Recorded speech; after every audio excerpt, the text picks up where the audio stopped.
Good morning बच्चों।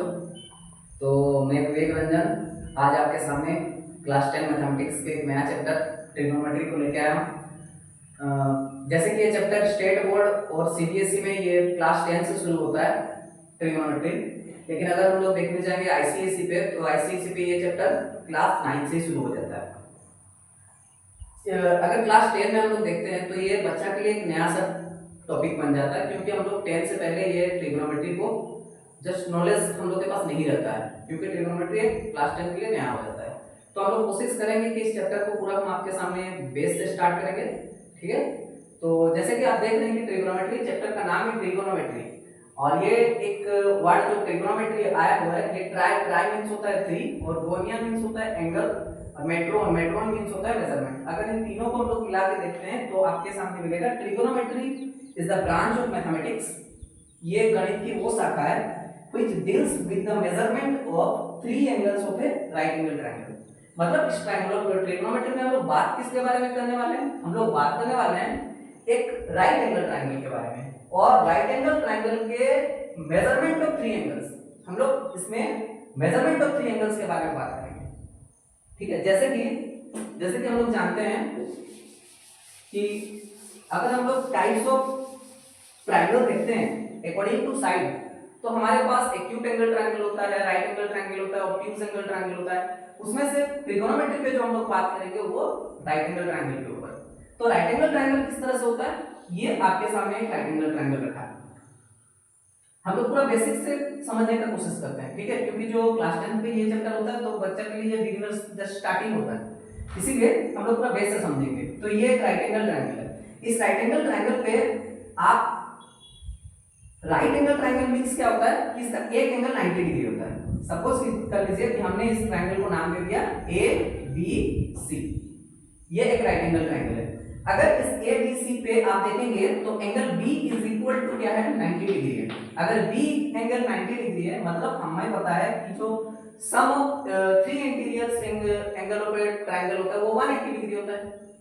किसी भी त्रिभुज की तीनों अंत कोणों का योग जो होता है वो 180 डिग्री होता है। तो अगर हम लोग यहाँ पे देखते हैं तो एंगल बी अगर 90 डिग्री है तो हमें पता हो रहना चाहिए कि angle c plus angle a plus c जो होगा वो 90 डिग्री होगा, यानी कि इन दोनों कोणों का योग कितना होगा, 90 डिग्री होगा। A plus c equal to 90 degree. अब हम लोग आगे बढ़ते हैं। तो ये जो ट्रायंगल आप देख रहे हैं, इस ट्रायंगल पे हम लोग इस साइड को क्या नाम देते हैं, हाइपोटेनस नाम देते हैं। क्या नाम देते हैं, हाइपोटेनियस नाम देते हैं, ठीक है। और ये आपका ट्रायंगल का बन गया बेस और ये बन गया परपेंडिकुलर। एक्चुअल में जब आप इस ट्रायंगल जब आप यहाँ पे ट्रिगोनोमेट्री पे क्वेश्चन सॉल्व करेंगे तो आप क्या करेंगे कि आप यहाँ पे ध्यान देंगे कि आपका परपेंडिकुलर और बेस कौन सा होगा, ठीक है। तो परपेंडिकुलर और बेस देखिए आप डिटरमाइन करने के लिए हम आपको एक तरीका बताते हैं। आप हमेशा इसको ध्यान देंगे, आप हमेशा आपका थीटा का पोजीशन को देखेंगे, थीटा का पोजीशन, ठीक है। ये जो हाइपोटेनस आप देख रहे हैं, ये जो हाइपोटेनस देख रहे हैं, ये हाइपोटेनस अपना जगह हमेशा फिक्स करके रखता है, ठीक है। ये हाइपोटेनस का अपना जो प्लेस है वो हमेशा फिक्स रहता है। ये साइड होता है लॉन्गेस्ट साइड जो आप देख रहे हैं, माना जाता है कि राइट एंगल ट्रायंगल में जो हाइपोटेनस होता है वो सबसे लॉन्गेस्ट साइड होता है, यानी कि कर्ण जो होती है सबसे बड़ी भुजा होती है समकोण त्रिभुज की। तो परपेंडिकुलर और बेस को कैसे देखेंगे, सपोज मान लीजिए कि हमारे पास थीटा जो है, थीटा का पोजीशन सी पे, थीटा कहां पे, सी पे। तो जैसे आप थीटा को सी पे देख रहे हैं, आप क्या करोगे, थीटा की जगह इमेजिन कर लीजिए कि आप थीटा पे हैं, तो थीटा पे जब है तो आपके ऑपोजिट साइड कौन सा हो रहा है, तो आपका ऑपोजिट साइड कौन सा हो रहा है, इस दिस साइड। तो ये आपके लिए परपेंडिकुलर बनेगा और ये आपके लिए बेस बन जाएगा, ठीक है। एकदम क्लियर हो रहा है। अब मान लीजिए कि आपका थीटा का पोजीशन यहां पे रख दिया जाए, थीटा को ए पोजीशन पे रख दिया जाए, वर्टिसेस ए पे रख दिया जाए। अगर आप थीटा को वर्टिसेस ए पे रखेंगे तो क्या होगा कि आपका यहाँ पे, जैसे आप यहाँ पे इमेजिन कर लीजिए कि आप यहीं पे खड़े हैं पॉइंट वर्टिसेस ए पे, तो जब आप वर्टिसेस ए पे खड़े हैं तो आपके ऑपोजिट साइड कौन सा बन रहा है, दिस साइड।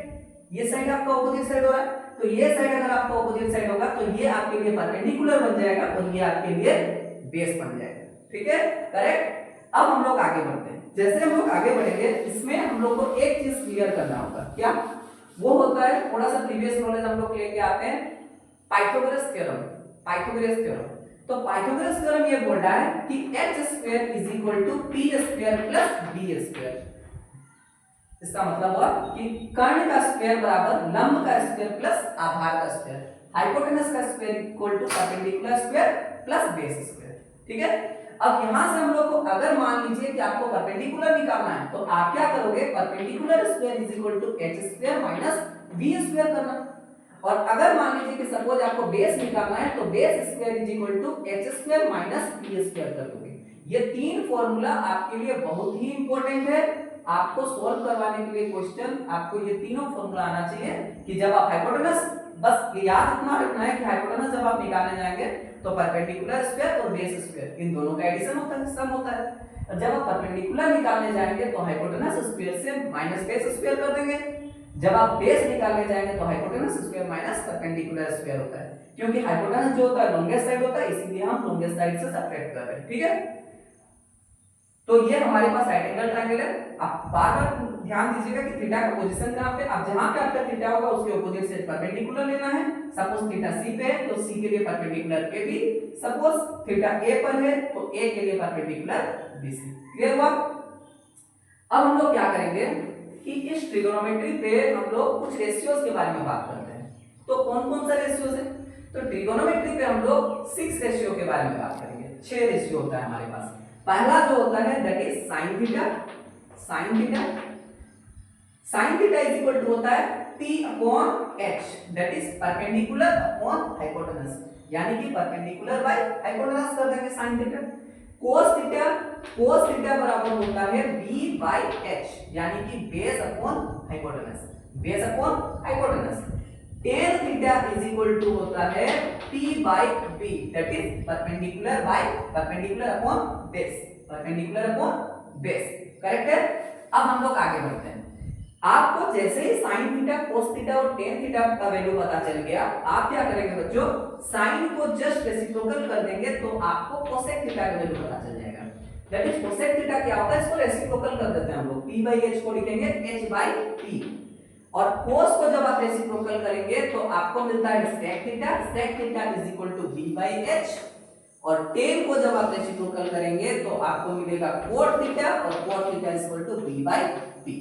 आप इतना चीज नोट कीजिए, इसके बाद हम लोग आगे बढ़ेंगे। ठीक है, तो sin theta is equal to b by h, cos theta is equal to b by h, tan theta is equal to b by p, sin का reciprocal that is cosec theta h by p, hypotenuse upon perpendicular, cos का reciprocal करेंगे sec theta b by h base upon hypotenuse, tan का reciprocal करेंगे cot theta base upon perpendicular. Correct? अब इसको note कर लीजिए, video को pause करके हम लोग आगे बढ़ते हैं। ठीक है, अब हम लोग बच्चों कुछ रिलेशन, कुछ फॉर्मूलाज के बारे में देखते हैं। जैसे कि हम आपको यहाँ पे ट्रिगोनोमेट्री के कुछ रेशियोज बता दिए, साइन, कोस, टेन, कोसेक, सेक, कॉट। अब हम लोग कुछ फॉर्मूला पढ़ेंगे। जैसे पहला हम लोग फॉर्मूला पढ़ते हैं, पहला जो होगा वो होगा स्क्वायर फॉर्मूला ले लेते हैं। स्क्वायर फॉर्मूला, स्क्वायर रिलेशन बोलते हैं इसको, बोलते हैं स्क्वायर रिलेशन। स्क्वायर रिलेशन पे क्या आ जाता है, स्क्वायर रिलेशन पे हमारे पास आएगा sine square theta plus cos square theta is equal to 1। sin square theta plus cos square theta is equal to 1। तो आप इस चीज को प्रूव भी कर सकते हैं। आप sin square theta plus cos square theta 1 कैसे आप इसको प्रूव कर सकते हैं। सपोज मान लीजिए कि आपके पास एक राइट एंगल ट्रायंगल रख दिया गया, ये एक राइट एंगल ट्रायंगल है। ओके, ये बी एंगल राइट एंगल है, हमने इसको नाम दिया a b c, a b and C.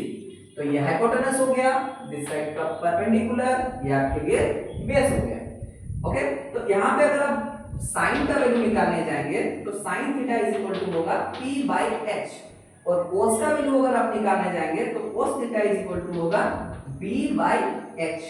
Sign is equal to b by h perpendicular upon hypotenuse, cos is equal to b by h base upon hypotenuse. आप जैसे ही यहाँ पे ये वैल्यू रख देंगे sine theta is equal to p by h, that is p by h का whole square plus cos is equal to b by h का whole square that is equal to 1। तो आप p square by h square plus b square by h square that is equal, आप h square दोनों को LCM ले लीजिए तो h square होगा, और h स्क्वायर को h स्क्वायर से डिवाइड करने पे 1 होगा, 1 into b square that is p square, और h स्क्वायर को h स्क्वायर से डिवाइड करेंगे तो 1 होगा, 1 into b square b square. और अभी हमने थोड़ा देर पहले यहाँ पे हम पाइथागोरस थ्योरम लिखे थे कि H square is equal to होता है P square plus B square, यानी कि perpendicular square plus base square को हम लोग क्या लिख सकते हैं, एच स्क्वायर लिख सकते हैं। तो H square upon H square, जैसे आप आंसर करोगे तो 1 हो जाएगा, that is R H S.